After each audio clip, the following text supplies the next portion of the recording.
I participated in the history fair not only because my teacher made me to, but all my friends were doing it, and I figured that, hey, if I can win a trip to Austin, maybe I can, work a little hard to do it. Last year, our teacher was talking about the history fair on 9/11, and she told us about all different categories. So Lauren and I were like, "Ooh, that's cool, let's do it." So then we went up to Lauren, Taylor, and Reagan, and we just talked about it, and we're like, "Sure, let's do that." And that's how we really decided to do it. I learned from history fair that there's so much more about history that you just don't really get to learn more about in class.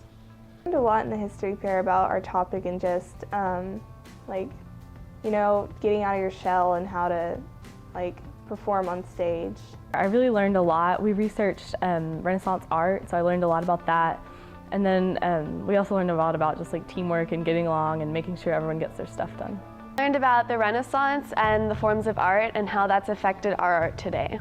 The coolest project that we saw was an Indian hut that someone had made, and they actually made a whole teepee. I don't really know what the topic was, but they built a huge teepee out of wood, and it was really neat. I don't really know what to expect at regionals, and even more so state. Regionals was a lot more laid back. Some of the judges that we knew were teachers that we'd had in the past, but the judges weren't as, they were a lot more intense at the state level for sure. They paid attention to every word that you said, and they would ask you in response to what you said, and they read every aspect of your board. Regionals, it was almost an easier, more relaxed environment as opposed to going to state, where everyone was really uptight about it and really, really professional. Before you go to regionals or state, just make sure you have your presentation down, how you're going to talk to the judges. That's very important. Rehearse, rehearse, rehearse, rehearse, rehearse. If you're going to go to regionals or state, it's always about rehearsing and getting it good. Kids should know that they should just have fun with their project, especially if it's a performance, because if you're too uptight about it, then you're probably going to be stressed and not do as well.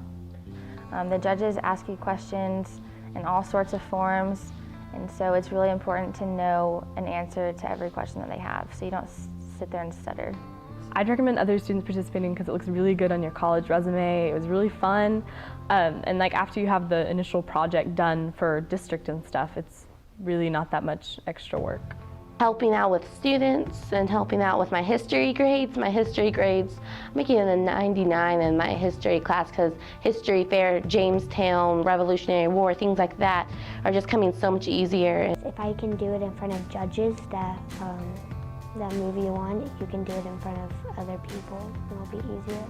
The biggest drive for me to pick that topic was my grandma. My great-grandma, she was a nurse during World War II, not over there, but her husband was overseas, and she saved everything. We had trunks of letters between them, and our whole topic was about women in World War II, and they would talk about what was going on over here and what was going on over there, and they would write about everything because they didn't have the kind of stuff we do now. So it was all on paper, and she saved every magazine. We had copies of The Day After Pearl Harbor, and so we looked at all that, and it was really cool, and I never knew that much about her. So what it really does is it supplements what they learn in the classroom already. They go by their research, they get further in depth so that they're more prepared for anything that we might cover in class. I know for a fact that these kids, when they're in 8th grade, they're going to know everything about, or more about the American Revolution than just what we would cover in class. In my first year as History Fair Coordinator in 2011, we started a district history fair, and we had about 20 students who participated. The next year, 2012, we had over 100, and we're expecting to double that number this year in 2013, so we're really excited on the way it's growing.